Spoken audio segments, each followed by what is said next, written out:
talking some hot temperatures outside too, Laura, over the next few hours as the sun continues to set. Boy, it is going to be warm out there.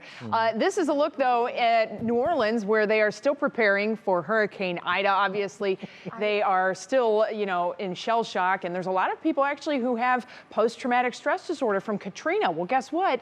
This storm is expected to make landfall literally on the anniversary of Hurricane Katrina, so very much on the front of a lot of people's minds. Meanwhile, back here at home, we do have some pop-up thunderstorms that we've been keeping an eye on. Nothing severe, but could be enough to dampen some outdoor plans. We're also tracking a little bit of lightning that we've been seeing, specifically down around Wayne County, US 30 corridor, east of the Worcester area right now, so headed out toward Orville. That will continue to move east into Stark County. Got some little storms here in northern Medina County as well, and you can see this very faint line. That's called an outflow boundary. Cool air coming out from previous thunderstorms, so that may trigger some more of these little isolated pop-ups in the next hour or two. It is hot out there, friends. Not only is it hot, it feels even hotter. Look at Akron-Canton Airport, 90 degrees, but it feels like it's 94. Dover, 88. Feels like it's 96. That's a pretty big departure, and that's a sign that we have a lot of humidity that we are contending with. Pop-up showers and storms throughout the Midwest. There's this wave that's moving north, but I don't think that becomes a big part of our forecast, but we're more or less just dealing with these isolated storms. Meanwhile, we are keeping a very close eye on the tropics, as we mentioned, with that Hurricane Ida. I want to show you this infrared satellite picture of what is going on in the storm. One thing to note, okay, an infrared satellite gives us a ton of data that gives us a little bit different perspective.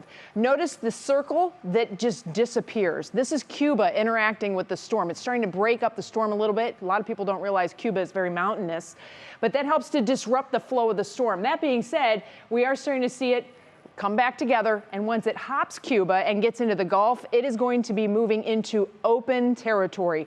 It is a prime environment because not only do we have very, very warm sea surface temperatures, and we're talking the warmest water in the Atlantic basin is here in the Gulf, but there's not a lot of atmospheric interference for it to really start to shear apart. So we mentioned it's a Cat 1 storm, 80-mile-per-hour winds. We may see that wobble a little bit as it crosses Cuba, but it is expected to make landfall probably Sunday into Monday as a Cat 4 storm. That is a significant storm with 140-mile-per-hour winds, potentially, depending on how all this plays out. And all of this could move. But here's the thing to keep in mind.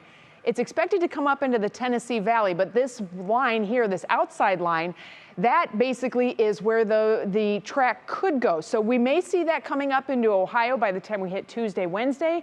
That just so happens to be in our forecast, brought to you by Union Home Mortgage.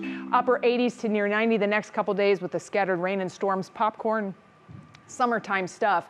But once we get to Tuesday, Wednesday, we're going to be keeping an eye on the remnants of Ida. If it comes farther north, we're going to be getting a lot of rain out of it. If it stays farther south, hopefully we'll be a little bit drier. Still a lot to be determined in the near future. We'll